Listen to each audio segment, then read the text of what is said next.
एक कॉन्फिडेंट सरकार थी और प्रधानमंत्री ने जिस तरीके से लास्ट के 2 सालों में भले ही प्रोजेक्ट लॉन्च करे हों कोविड के बाद, वो एक दर्शाता था कि कॉन्फिडेंस जो है वो प्रधानमंत्री पे उतना ही है, क्योंकि प्रधानमंत्री ने अपना शुरू का जो कार्यकाल है भाजपा में वो हिमाचल प्रदेश में भी बताया है। और मुझे याद है, मैं जब जयराम ठाकुर से काफ़ी बारी मिला चुनाव से पहले और चुनाव के दौरान, तो उन्होंने अपना जो ट्रस्ट है वो अटल बिहारी वाजपेयी पे और प्राइम मिनिस्टर नरेंद्र मोदी पे दोनों में बरकरार रखा। आप देखिए कि योजनाएं भी जो हैं, चाहे वो अटल बिहारी के नाम पे टनल हो या स्कूल यूनिफॉर्म योजना हो, वो पूर्व प्रधानमंत्री अटल बिहारी वाजपेयी जी के नाम पे रही हैं।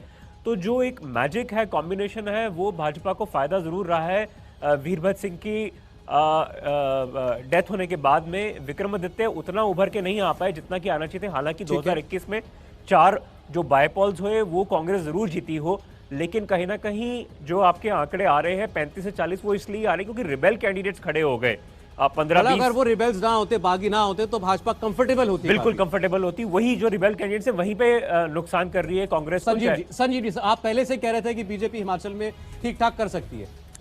देखिए, ये अगर ये एग्जिट पोल सही है और मेरे अंदाजे के आसपास है कि क्लोज कंटेस्ट को बीजेपी कन्वर्ट कर सकती है अपने पक्ष में, तो अगेन इसका पूरा क्रेडिट मैं बीजेपी की एक कोऑर्डिनेटेड इलेक्शन मशीनरी को दूंगा, क्योंकि उनमें ये जज्बा है कि कैसे हारी हुई बाजी में भी लगे रहो।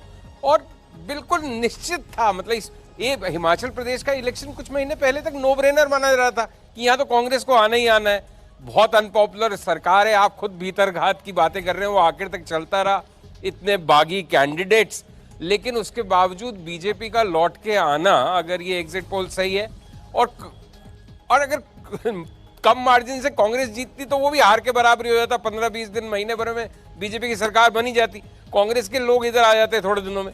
तो ये तो एक ट्रेंड चल ही रहा है। ये तो आपने वो बात कह दी जो कांग्रेस के प्रवक्ता कहते हैं कि कांग्रेस के प्रवक्ता कोई भी सरकार भाजपा बना लेती है। देखिए, इसमें बात कहने की बात नहीं है, ये तो दिख रहा है ना, हम उदाहरण भी ले सकते हैं, लेकिन उससे अच्छा है कि भाई आप जीत के ही आ जाओ तो मतलब जीत के आती हुई दिख रही है बीजेपी। और full credit to prime minister and BJP की इलेक्शन जीतने की, जो किसी भी कीमत पे उनका टेम्परमेंट है कि never give up, never say die.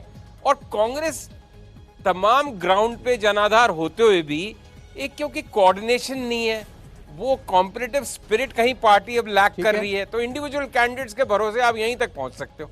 अरे चले, अब हमने हिमाचल की बात की है, वक्त हो गया आपके सामने अब गुजरात का ओपिनियन